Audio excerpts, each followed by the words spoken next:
la lecture de ce jour, frères et sœurs, Maître Paul, par sa seconde épître aux Thessaloniciens au chapitre 1, nous parle de la souffrance et de ce qu'elle implique, pour ceux qui la subissent, d'une part, mais également pour ceux qui l'infligent, d'autre part. Ainsi, il nous explique que c'est par elle, à l'instar de notre Seigneur Jésus-Christ, que nous préparons notre entrée au sein du royaume du Père. Car la souffrance joue chez l'homme, qui l'accepte en esprit, un rôle purificateur, pourrait-on dire. En effet, elle vient en premier lieu balayer le superficiel que l'on s'échine tous, malgré nous, à cultiver, nous renvoyant ainsi systématiquement à l'essentiel. Elle nous fait comprendre que la matière est somme toute passagère, et que cette dernière ne passera en aucun cas les portes du royaume du Dieu roi.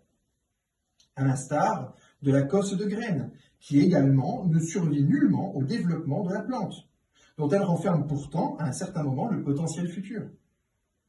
Ensuite, lorsqu'en un second temps, Maître Paul nous explique que ceux qui s'attachent à répandre la souffrance devront en porter la peine, cela procède d'un principe similaire.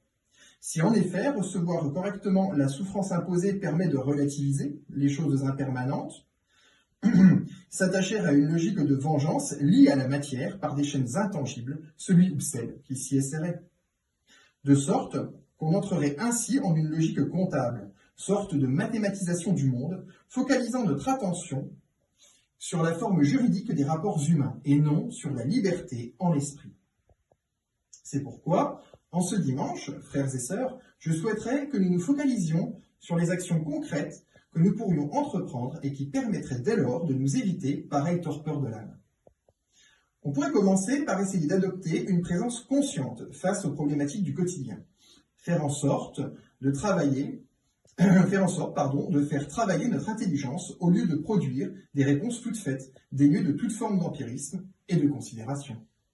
On pourrait essayer également d'écouter plus profondément que d'ordinaire nos interlocuteurs, afin de cernir ainsi de façon plus complète les imprécations existentielles propres à chacun.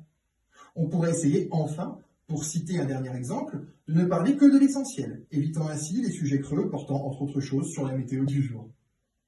Bref, ce ne sont pas les idées qui manquent, l'essence de ces démarches étant tout simplement de nous reconnecter en profondeur à nos existences, passant ainsi de façon revigorante de spectateur à acteur. Car après tout, c'est cela n'en doutez point que de recevoir en soi l'Esprit Saint.